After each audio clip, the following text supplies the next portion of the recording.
Hello friends, welcome back on your YouTube channel नाले academy best यार। Myself Shankar Oniyar. तो friends, आज हम क्लास 11 का फर्स्ट लेसन जो है केमिस्ट्री का some basic concept of chemistry, उसमें हम आज पढ़ेंगे डाल्टन एटॉमिक थ्योरी। इससे पहले की जितने भी वीडियो आप ज़्यादातर देख लीजिए, ठीक है। तो चलिए स्टार्ट करते हैं Dalton atomic theory. Dalton atomic theory क्या बोलता है ये हम पूरा डिटेल में समझेंगे, ठीक है फ्रेंड्स। देखिए, तो सबसे पहले है डाल्टन एटॉमिक थ्योरी होता क्या है। तो डाल्टन एटॉमिक थ्योरी ये बताता है कि एटम जो है, इन्होंने जो आइडिया दिया था, तो एटम जो है वह इन किससे बना होता है, वह एटम जो बना होता है इंडिविजुअल पार्टिकल से बना होता है, इंडिविजुअल पार्टिकल से बना होता है, इनका कहना है। इन्होंने 1808 में थ्योरी दिया था, लेकिन इसके बारे में जो ये आइडिया दिया गया था ये बहुत ही पहले दे दिया गया था। कब दिया गया था? 460 370 BC में, इतना वर्ष पहले ये दिया गया था। और ये कब दिया गया था? ये टाइम था डेमोक्रिटस के टाइम में दिया गया था। तो आइए हम आपको समझते हैं। डाल्टन जी हैं जो जन्म लिए 1776 में और मृत्यु हो गया 1884 में। तो यहाँ पर देखिए, यहाँ पर 1808 में इन्होंने एक क्या किया, एक डाल्टन ने एक केमिकल फिलॉसफी पब्लिश किया और उन्होंने डाल्टन एटॉमिक थ्योरी के बारे में बताया। तो आइए समझते हैं एक एक करके क्या है। पहला नंबर बताया थी, मैटर जो है consist of individual atom. Matter जो क्या होता है वह इंडिविजुअल एटम से मिलकर बना होता है। यानी कहने का सिंपल ये है कि जितने भी एटम्स होते हैं, ठीक है, जितने भी मैटर्स होते हैं वह इंडिविजुअल एटम से मिलकर बना होता है। इनका कहना ये था कि जितने भी मैटर होते हैं वह किससे बना है, वह इंडिविजुअल एटम से मिलकर बना है। क्योंकि इनका मानना ये था कि एटम जो है वह डिविजुअल नहीं हो सकता है। मतलब सिंपल में, जैसे मान लीजिए H2O है, ठीक है, तो H2O किससे मिलकर बना है? हाइड्रोजन और ऑक्सीजन एटम से। तो ये हाइड्रोजन जो ऑक्सीजन एटम है, ये एटम तो है ही, और ये मैटर बना दिया H2O, लेकिन इन हाइड्रोजन और ऑक्सीजन एटम को डिवाइड नहीं कर सकते हैं, इसलिए इन्होंने बताया कि ये इंडिविजुअल एटम होता है। बात करें इसके बाद की, तो दूसरी प्रॉपर्टी क्या इन्होंने बताया? दूसरी प्रॉपर्टी ये बताइए कि all the atom of given element have identical property including identical mass and atom of different element differ in mass. इन्होंने ये बताया कि जितने भी एलिमेंट के पास, ठीक है, अगर आइडेंटिकल प्रॉपर्टी है तो उनका आइडेंटिकल मास भी होगा। यानी इनका कहना ये है कि अगर ध्यान दीजिएगा कि अगर देखिए आइडेंटिकल प्रॉपर्टी है सभी एटम के पास, तो आइडेंटिकल मास होगा। अगर अलग अलग एलिमेंट होगा तो उनका मास डिफरेंट होगा। इसका मतलब क्या है, आइए हम थोड़ा समझाते हैं। इसका मतलब ये है फ्रेंड्स कि इन्होंने, जैसे मान लीजिए इन्होंने ये बताया कि, मान लीजिए कि क्या बताया, जितने भी अगर एटम्स होते हैं, ठीक है, उन सभी एटम के पास क्या होता है, सभी एटम के पास अगर उनकी प्रॉपर्टी सिमिलर होगा तो उनका मास भी क्या होगा, सिमिलर होगा।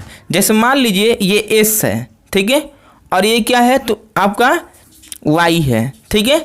तो मान लीजिए S और Y दो क्या है, आपका एटम्स हैं, ठीक है। अगर दोनों सेम है, ठीक है, अगर दोनों सेम है तो इनकी प्रॉपर्टी भी सिमिलर होगी और इनकी जो मास होगा वो भी सिमिलर होगा।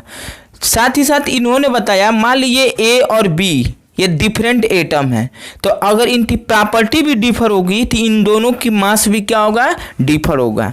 ये इन्होंने बताया था, ठीक है। लेकिन आप जानते हैं तो ये दोनों फेनामेना कहीं फेल भी हो जाती है, हम आगे लिमिटेशन में डिस्कस करेंगे। थर्ड क्या बताया?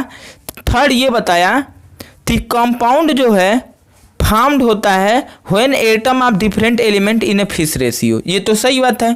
तो कंपाउंड क्या होता है, तो जब दो डिफरेंट एलिमेंट आपस में क्या होता है फिश रेशियो में बायोकेमिकली प्रोसेस के द्वारा जुड़ते हैं तो उनको क्या कहता है, कंपाउंड कहते हैं। जैसे मान लीजिए कि अगर हम बात करें H2SO4 है, ठीक है, H2SO4 है, तो ये H2SO4 कैसे मिलकर बना है, हाइड्रोजन, सल्फर और ऑक्सीजन, ठीक है। ये फिश रेशियो में 2:1:4 में क्या हुए हैं, जुड़े हैं और केमिकल प्रोसेस के द्वारा जुड़े हैं। तो ये क्या बनाता है, कंपाउंड बनाता है। जब दो डिफरेंट या more than 2 different element fish ratio में कंबाइन होते हैं तो कंपाउंड का फॉर्मेशन होता है। जैसे H2SO4, जैसे NH3 ले लीजिए, तो NH3 नाइट्रोजन का 1 पार्ट और हाइड्रोजन का 3 पार्ट आपस में जुड़ेंगे, दोनों डिफरेंट एलिमेंट है तो आपका कंपाउंड का फॉर्मेशन होगा फ्रेंड्स। तो बात करें फोर्थ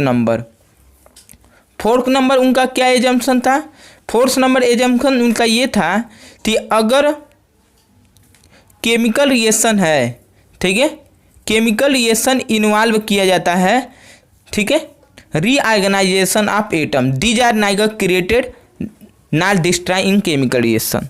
तो इनका कहना का ये कि मान लीजिए ए और बी है, ठीक है, रिएक्शन कर रहे हैं, ठीक है, तो क्या होता है फ्रेंड्स, सी और डी बनाता है। तो इनका कहना ये है कि ए और बी से सी और डी बनाया तो पुनः सी और डी से ए और बी बना सकते हैं, यानी ये रिवर्सिबल होता है, यानी कि इनको हम ना क्रिएट कर सकते हैं ना डिस्ट्रॉय कर सकते हैं। यानी कि इनका कहना ये है कि ये लॉ ऑफ कंजर्वेशन ऑफ क्या होता है, मास पर डिपेंड करता है। यानी कहने का मतलब ये है कि law of conservation of mass कैसे, आइए हम एक एग्जांपल दिखाते हैं।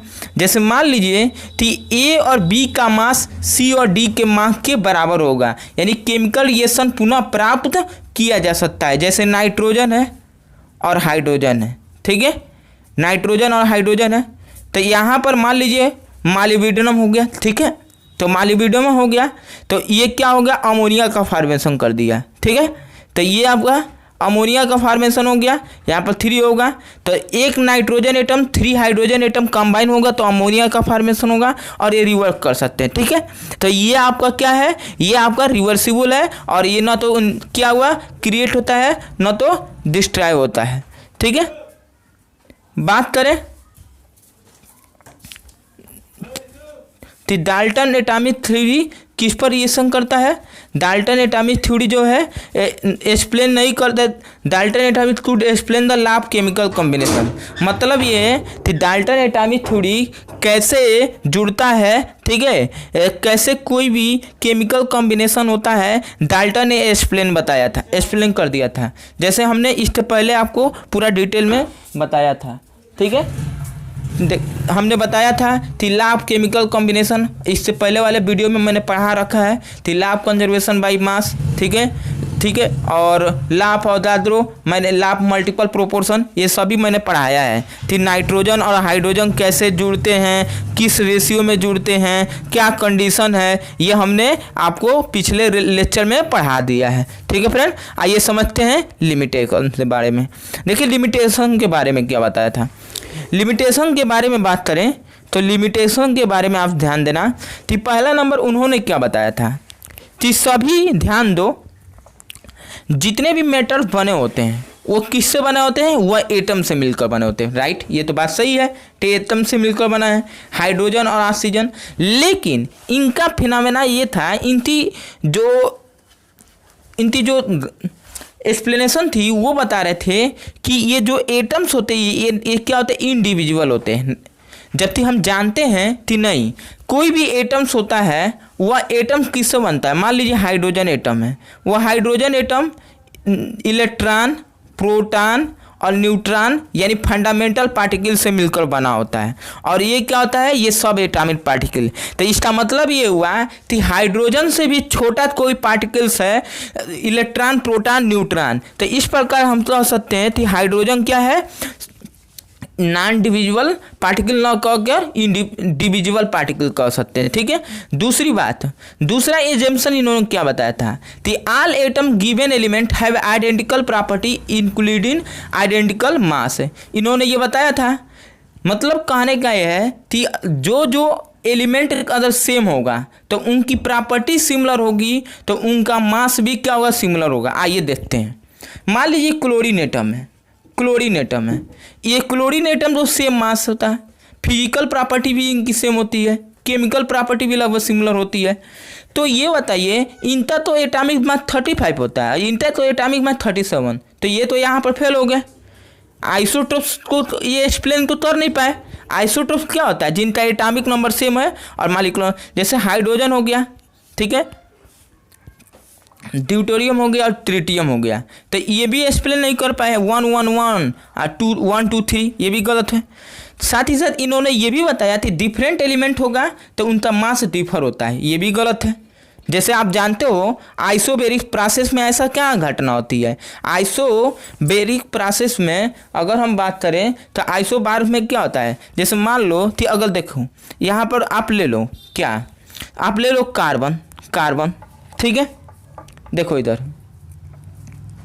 बात करें, देखो इधर अगर हम बात करें यहाँ पर देखो कि कार्बन कार्बन कार्बन और नाइट्रोजन की, ठीक है। तो देखो आपको ये भी पता है कि कार्बन क्या होता है, कार्बन और नाइट्रोजन की बात करें तो कार्बन और नाइट्रोजन अगर हम ले लें तो कार्बन का 6 एटॉमिक नंबर होता है और नाइट्रोजन का कितना होता है, 7 होता है, ठीक है। और आप जानते हो कि कार्बन के 2 आइसोटोप्स होते हैं, एक कार्बन 12 होता है, एक कार्बन 14 होता है। तो अगर हम कार्बन 14 लें तो कार्बन 14 के आधार पर नाइट्रोजन का 40 भी होता है, कहाँ इसका सेम है। तो इस तरह ये क्या हुए, अपना एजम्पशन देने में फेल हो गए। तो आई होप आपको वीडियो समझ में आया होगा। वीडियो को लाइक कर दें और चैनल को सब्सक्राइब कर दें, साथ ही वीडियो को शेयर कर दें। थैंक्स।